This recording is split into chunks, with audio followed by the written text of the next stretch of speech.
Perkenalkan, nama saya Muhammad Altaf Ainul Hafid, NIM 211710201059 dari kelas pengetahuan dan kekuatan bahan kelas B. Di sini saya akan mempresentasikan mengenai perletakan dan juga BIM. Nah, sebelum melanjutkan ke materinya, di sini alangkah baiknya kita mengetahui dulu apa sih perletakan itu dan apa sih BIM itu.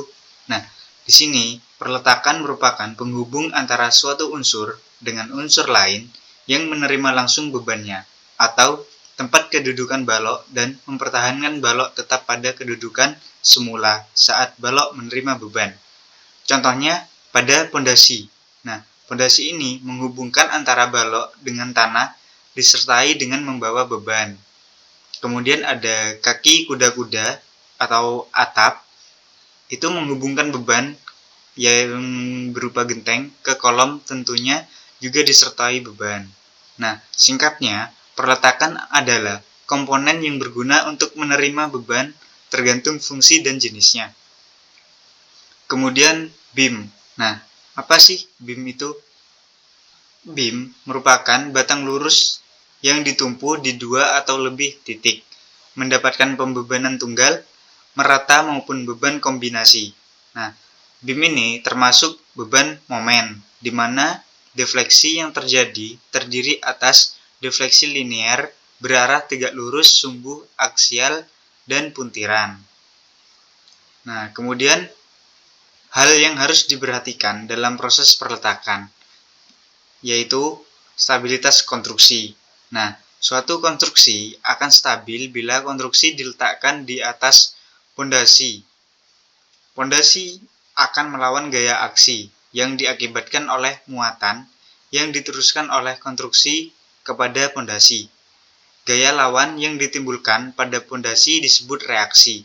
Dalam kasus ini, pondasi digambarkan sebagai perletakan. Nah, kemudian kita kan sudah mengetahui nih apa itu perletakan, apa itu BIM, dan juga terkait hal yang harus diperhatikan. Nah, kemudian kita wajib mengetahui fungsi dari perletakan.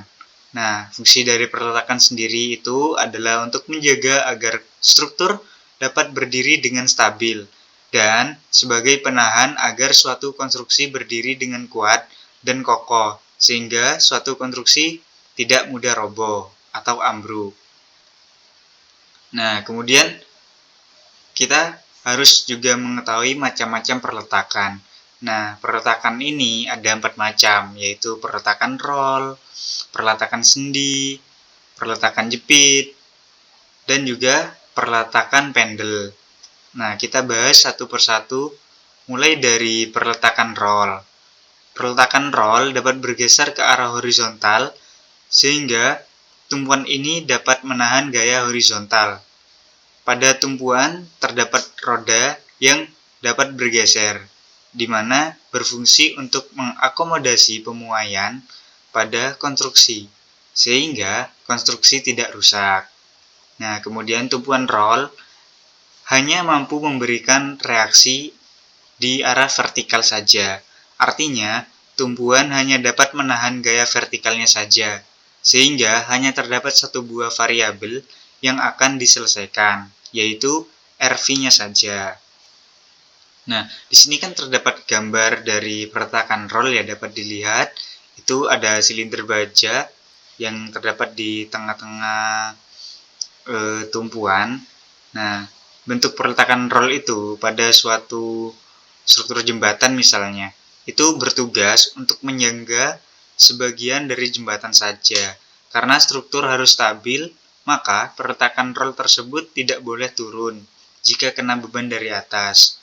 Oleh karena itu, roll tersebut harus mempunyai reaksi vertikal atau yang disebut RV. Kemudian kita akan membahas mengenai perletakan sendi. Nah, perletakan sendi ini yang biasa disebut dengan engsel, karena cara bekerja itu mirip dengan cara kerja engsel. Tumpuan sendi mampu memberikan reaksi arah vertikal dan horizontal. Artinya, tumpuan sendi dapat menahan gaya vertikal dan juga horizontal, berbeda dengan peletakan roll tadi yang hanya vertikal. Dengan kata lain, terdapat dua variabel yang akan diselesaikan, yaitu RV dan juga RH. Tumpuan sendi ini tidak dapat menahan momen, karena fungsi dari peletakan sendiri itu sebagai penahan gaya vertikal dan juga horizontal. Dengan kata lain, bahwa peletakan sendi mempunyai dua variabel reaksi tumpuan yang tidak diketahui. Nah, seperti pada gambar yang tertera, itu ada struktur, kemudian ada RH di sebelah kiri, dan juga ada silinder baja di sebelah tengah tumpuan, dan juga RV yang berada di bawah. Nah, peletakan sendi itu tidak boleh mengalami penurunan, sama dengan peletakan roll tadi, dan tidak boleh mengalami pergeseran horizontal. Oleh karena itu, pada peletakan sendi akan muncul reaksi vertikal dan juga reaksi horizontal, atau bisa disebut RV dan RH. Nah, pada peletakan sendi ini akan mengalami perputaran sudut. Oleh karena itu, tidak ada reaksi momen pada peletakan sendi. Nah, kemudian ada peletakan jepit. Nah, apa sih itu peletakan jepit?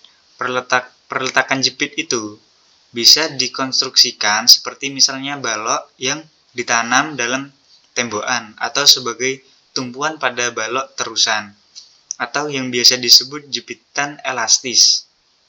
Nah, tumpuan jepit ini dapat memberikan reaksi atau tahan terhadap gaya horizontal dan juga vertikal. Bahkan peletakan jepit ini mampu memberikan reaksi terhadap putaran momen, sehingga pada tumpuan jepit terdapat 3 buah variabel yang harus diselesaikan, yaitu reaksi vertikal, reaksi horizontal, dan juga momen.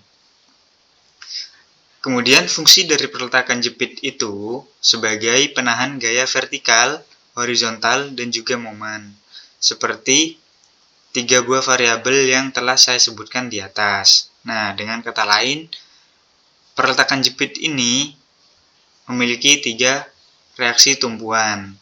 Seperti pada gambar, terdapat reaksi horizontal, reaksi vertikal, dan juga momen. Peletakan jepit ini tidak boleh mengalami penurunan, sama dengan peletakan roll dan juga peletakan sendi. Nah, peletakan jepit ini itu juga tidak boleh mengalami pergerakan horizontal dan juga perputaran sudut. Kemudian yang terakhir ada peletakan pendel. Nah, peletakan pendel itu bentuk peletakan pendel dari suatu struktur itu memiliki tugas untuk menyangga sebagian dari struktur baja. Pendel hanya bisa menyangga sebagian konstruksi yang hanya searah dengan sumbu pendel tersebut. Jadi, hanya mempunyai satu reaksi yang searah dengan sumbu pendel. Dapat dilihat dari gambar yang sudah ada di PPT bahwa pendel ini seperti yang saya sebutkan tadi bertugas untuk menyangga sebagian dari struktur baja. Nah, kemudian pendel ini hanya bisa menyangga sebagian konstruksi seperti pada di gambar yang hanya memiliki arah yang sama atau searah dengan sumbu pendel. Jadi pendel ini berbeda dari peletakan lainnya seperti peletakan roll, peletakan sendi, dan juga peletakan jepit, yang mana memiliki beberapa reaksi dan juga memiliki reaksi yang melibatkan RV, RH, dan juga momen.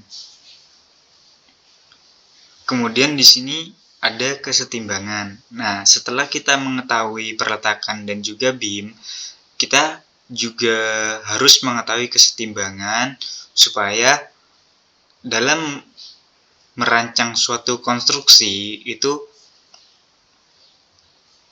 balance. Jadi tidak ada salah satu dari tahap yang terlewat sehingga menyebabkan konstruksi tersebut tidak awet atau mudah roboh. Sehingga kita harus mengetahui kesetimbangan. Nah, suatu bangunan seperti gedung, jembatan, rumah, atau pertokoan, atau mungkin ruko, perumahan, dan masih banyak lagi, itu harus tetap berdiri. Maka, struktur-strukturnya itu harus dalam keadaan seimbang.